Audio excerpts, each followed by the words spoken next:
ইরানের সাবেক সর্বোচ্চ নেতা আয়াতুল্লাহ আলী খামেনির মরদেহ আজ তেহরানের ফ্রিডম স্কোয়ারে নেওয়া হবে। সেখানে সর্বস্তরের মানুষ তার প্রতি শ্রদ্ধা নিবেদন করবে। আজই তেহরানের রাজপথে অনুষ্ঠিত হবে বিশাল শোকযাত্রা।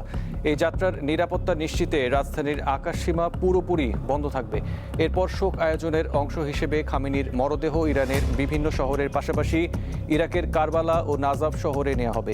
সবশেষ ৯ জুলাই আয়াতুল্লাহ আলী খামেনির জন্মস্থান ইরানের মাশহাদে ইমাম রেজার মাজারের পাশে তাকে দাফন করা হবে। সরকার বিরোধী অসন্তোষ, নাস্তানাবুদ অর্থনীতি, ক্ষতিগ্রস্ত পরমাণু কর্মসূচি কিংবা সিরিয়ার বাশার আল আসাদ বা হিজবুল্লাহর হাসান নাসরুল্লাহর মতো মিত্রদের হারিয়ে যখন বেশ কোণঠাসা ইরান, ঠিক তখন ঝোপ বুঝে কোপ মেরেছিলেন ডোনাল্ড ট্রাম্প আর তার বন্ধু বেনিয়ামিন নেতানিয়াহু। উদ্দেশ্য ঘোলা পানিতে মাছ শিকার, কিন্তু বিধিবাম বন্ধু হতে এসে ট্রাম্পের শত্রু হয়েছে নেতানিয়াহু। আর যে ইরানকে ধ্বংস করতে এসেছিল যুক্তরাষ্ট্র, সেই ইরান হয়েছে আরও শক্তিশালী। ইরানে আয়াতুল্লাহ খামেনির জানাজার মধ্য দিয়ে মূলত আসলে পুরাতন যে আয়াতুল্লাহ খামেনির যে শাসনামল সেটির অবসান হচ্ছে আনুষ্ঠানিকভাবে, এবং নতুন যে মুস্তফা খামেনির নেতৃত্বাধীন যে ইরানের সরকার তাদের আনুষ্ঠানিক যাত্রা সেটিও শুরু হচ্ছে।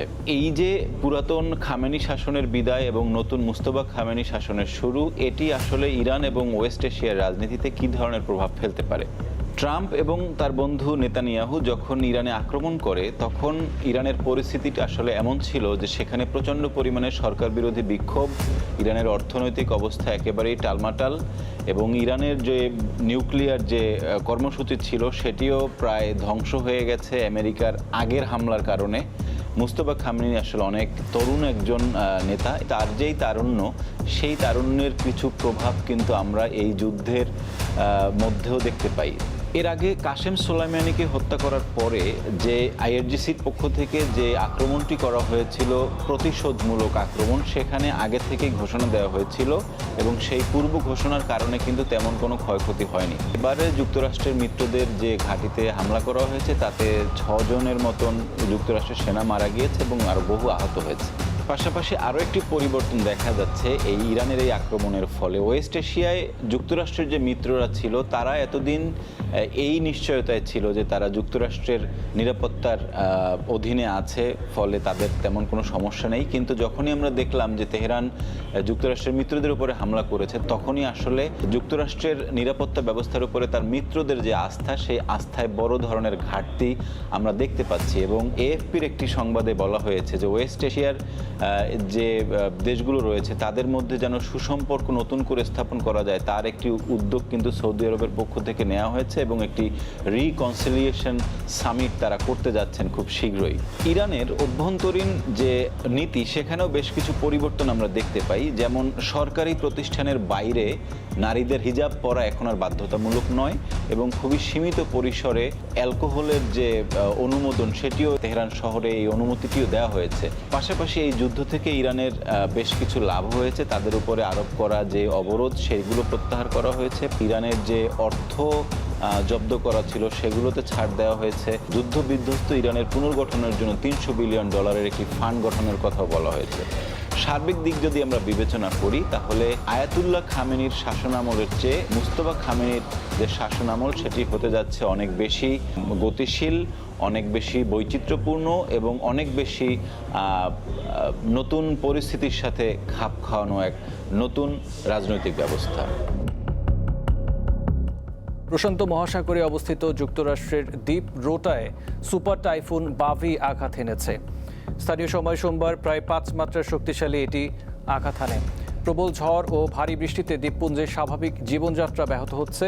টাইফুনের প্রভাবে সমুদ্রে 11 মিটার পর্যন্ত উঁচু ঢেউয়ের আশঙ্কা করা হচ্ছে। তাই স্থানীয় বাসিন্দাদের ভবনের ভেতর আশ্রয় নিতে কিংবা আশ্রয় কেন্দ্রে যাওয়ার পরামর্শ দেওয়া হয়েছে। যুক্তরাষ্ট্রে 1 সপ্তাহ ধরে চলা ভয়াবহ তাপ প্রবাহ, প্রচণ্ড গরমে বিভিন্ন রাজ্যে অন্তত 25 জনের মৃত্যু হয়েছে। যুক্তরাষ্ট্রের বিভিন্ন অঙ্গরাজ্যের সরকারি কর্মকর্তাদের দেওয়া তথ্যের ভিত্তিতে মার্কিন সংবাদ মাধ্যম NBC নিউজ জানিয়েছে নিউ জার্সি রাজ্যে প্রচণ্ড গরমে সবচেয়ে বেশি 22 জন এবং ইলিনয় ও মিসিসিপি রাজ্যে 3 জনের মৃত্যু হয়েছে। কর্মকর্তাদের তথ্য মতে অনেককে শীতাতপ নিয়ন্ত্রণবিহীন বাড়িতে, নিজ বাড়ির বাইরে, সড়কে ও পার্ক করা গাড়ির ভেতরে মৃত অবস্থায় পাওয়া গেছে। যুক্তরাষ্ট্রের 20টিরও বেশি অঙ্গরাজ্যে তাপমাত্রা 38 ডিগ্রি সেলসিয়াস ছাড়িয়ে গেছে। দেশটির আবহাওয়া দপ্তরের তথ্য মতে যুক্তরাষ্ট্র জুড়ে 14 কোটিরও বেশি মানুষ তাপ প্রবাহ সংক্রান্ত সতর্কতার আওতায় রয়েছে। শ্রীলঙ্কার একটি কারাগারে মাদক পাচার নিয়ে দুই প্রতিদ্বন্দ্বী গোষ্ঠীর মধ্যে ভয়াবহ সংঘর্ষে অন্তত 25 জন নিহত হয়েছেন। এ ঘটনায় আহত হয়েছেন 100 জনেরও বেশি মানুষ। সোমবার শ্রীলঙ্কার স্থানীয় গণমাধ্যম দ্য মিরর এই তথ্য জানিয়েছে।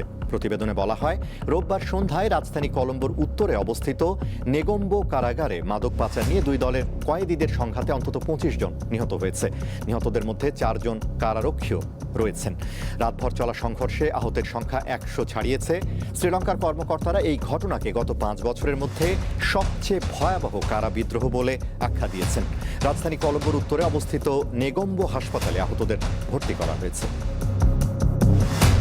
সরকার বিরোধী অসন্তোষ, নাস্তানাবুদ অর্থনীতি, ক্ষতিগ্রস্ত পরমাণু কর্মসূচি কিংবা সিরিয়ার বাশার আল আসাদ বা হিজবুল্লাহর হাসান নাসরুল্লাহর মতো মিত্রদের হারিয়ে যখন বেশ কোণঠাসা ইরান, ঠিক তখন ঝোপ বুঝে কোপ মেরেছিলেন ডোনাল্ড ট্রাম্প আর তার বন্ধু বেনিয়ামিন নেতানিয়াহু। উদ্দেশ্য ঘোলা পানিতে মাছ শিকার। কিন্তু বিধিবাম, বন্ধু হতে এসে ট্রাম্পের শত্রু হয়েছেন নেতানিয়াহু। আর যে ইরানকে ধ্বংস করতে এসেছিল যুক্তরাষ্ট্র, সেই ইরান হয়েছে আরও শক্তিশালী।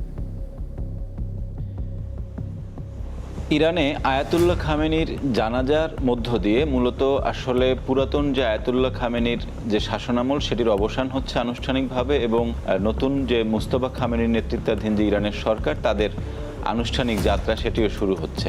এই যে পুরাতন খামেনি শাসনের বিদায় এবং নতুন মুস্তফা খামেনি শাসনের শুরু, এটি আসলে ইরান এবং ওয়েস্ট এশিয়ার রাজনীতিতে কী ধরনের প্রভাব ফেলতে পারে?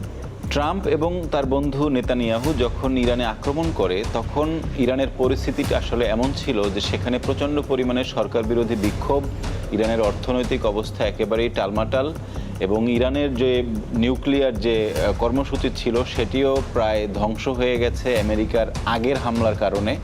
মুস্তফা খামেনি আসলে অনেক তরুণ একজন নেতা, তার যেই তারুণ্য, সেই তারুণ্যের কিছু প্রভাব কিন্তু আমরা এই যুদ্ধের মধ্যেও দেখতে পাই। এর আগে কাসেম সোলাইমানিকে হত্যা করার পরে যে আইআরজিসির পক্ষ থেকে যে আক্রমণটি করা হয়েছিল, প্রতিশোধমূলক আক্রমণ, সেখানে আগে থেকেই ঘোষণা দেওয়া হয়েছিল এবং সেই পূর্ব ঘোষণার কারণে কিন্তু তেমন কোনো ক্ষয়ক্ষতি হয়নি। এবারে যুক্তরাষ্ট্রের মিত্রদের যে ঘাঁটিতে হামলা করা হয়েছে তাতে 6 জনের মতন যুক্তরাষ্ট্রের সেনা মারা গিয়েছে এবং আরও বহু আহত হয়েছে।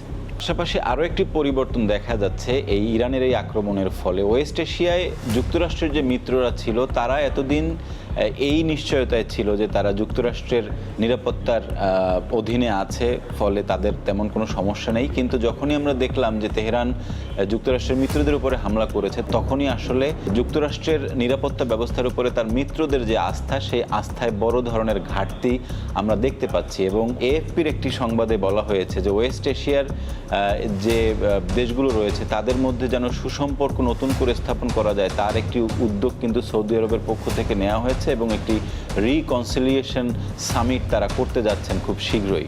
ইরানের অভ্যন্তরীণ যে নীতি, সেখানেও বেশ কিছু পরিবর্তন আমরা দেখতে পাই। যেমন সরকারি প্রতিষ্ঠানের বাইরে নারীদের হিজাব পরা এখন আর বাধ্যতামূলক নয় এবং খুবই সীমিত পরিসরে অ্যালকোহলের যে অনুমোদন, সেটিও তেহরান শহরে এই অনুমতিটিও দেওয়া হয়েছে। পাশাপাশি এই যুদ্ধ থেকে ইরানের বেশ কিছু লাভ হয়েছে, তাদের উপরে আরোপ করা যে অবরোধ সেগুলো প্রত্যাহার করা হয়েছে। ইরানের যে অর্থ জব্দ করা ছিল সেগুলোতে ছাড় দেওয়া হয়েছে। যুদ্ধ বিধ্বস্ত ইরানের পুনর্গঠনের জন্য $300 বিলিয়ন একটি ফান্ড গঠনের কথাও বলা হয়েছে।